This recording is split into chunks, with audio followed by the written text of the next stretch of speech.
Today we'll be learning about multimeters. This happens to be a digital multimeter.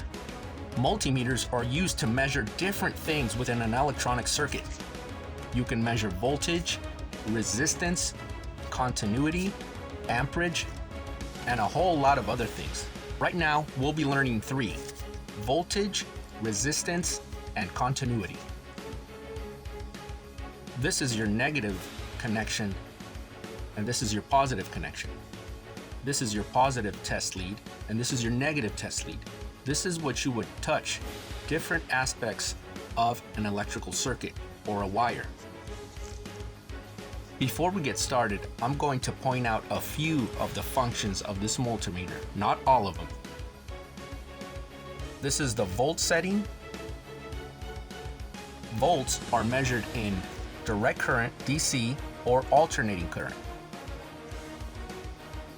If you see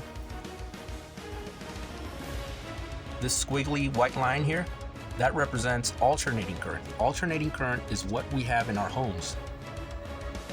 The top line, it's an orange line. That represents direct current, DC electricity.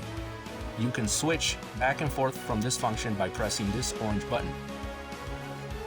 The orange line is activated with this orange button. This horseshoe symbol is used when we're testing for resistance. And the way you measure resistance is by how many ohms of resistance a component, a wire, or a circuit has. Down here is a little speaker symbol. That is to test continuity. Again, it is activated by pressing this orange button here.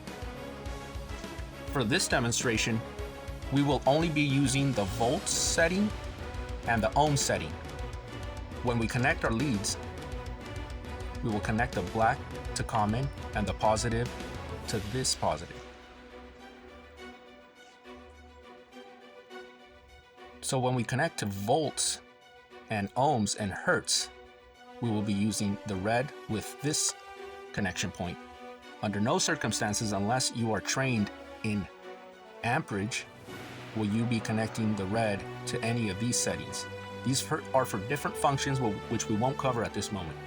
So all we'll be doing to test voltage and ohms is connecting the black connection to the black common and the red connection to the red voltage and amperage.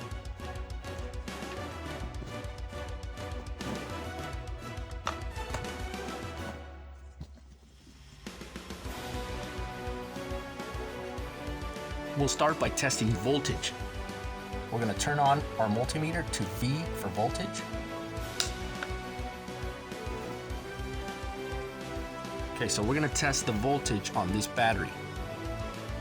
Red to positive, black to negative. As you can see here, the squiggly line over here represents alternating current. This will give us a false reading if we connect it to the battery now.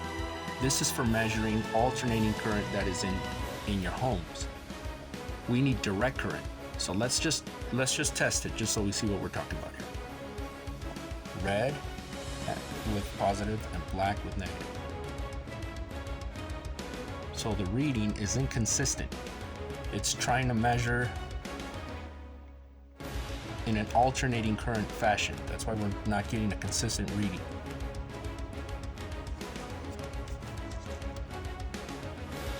So when testing batteries like this one, this is a 1.5 volt battery, or a car battery, we would not be using the alternating current. We would be using direct current. So we have to press our special functions, the orange button here, to change to direct current, DC.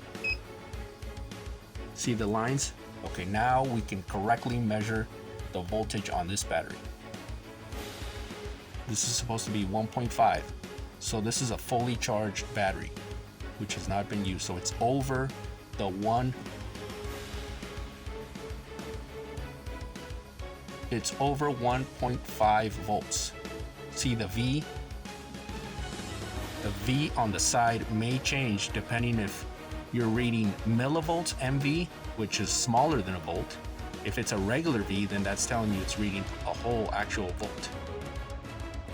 In context, a car battery is around 12.6 to 12.8 volts fully charged.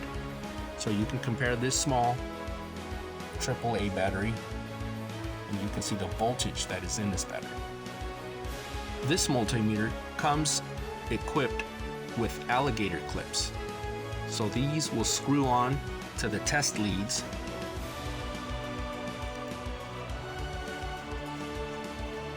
That way we can assure a great connection when testing wiring for batteries. So we will be testing, we won't put our alligator clip on the black lead because we want to probe. Now we're going to try to find continuity. We're going to switch it to ohms, which measures resistance, but we're not measuring resistance. We're going to switch back on the functions button. We want to hear an audible beep when there's continuity. Continuity means that there's a straight connection from one end of the wire to another end of the wire. That's what we should hear. This is how we do our test to see if our equipment is working properly.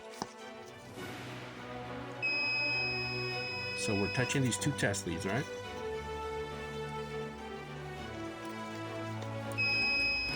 This lets us know that our equipment is working. Let's test this green wire. See if we can find the connection point.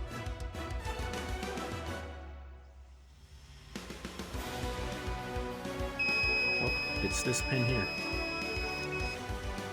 So this green wire has a connection point that goes all the way through this wire harness in here, and it connects to this pin here. So that's how we check for continuity. Let's check the continuity of this red wire.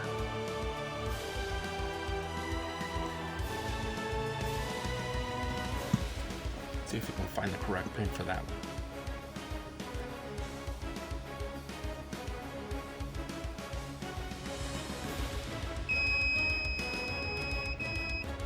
Okay, it's this pin here.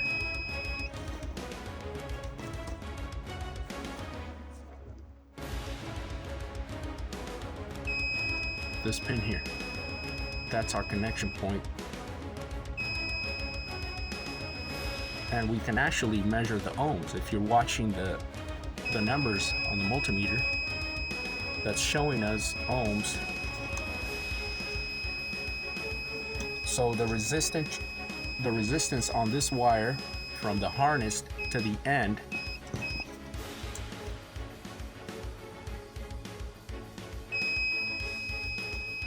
is about 5 ohms. The little horseshoe, 5.1 ohms resistance. The longer a wire is, the more resistance it will produce because of length. I want to thank you for staying to the end. Hopefully you've learned what a multimeter is and why it's important during diagnostics when troubleshooting electronics. Please drop any comments or questions below, hit the like button, and subscribe. There's more on the way.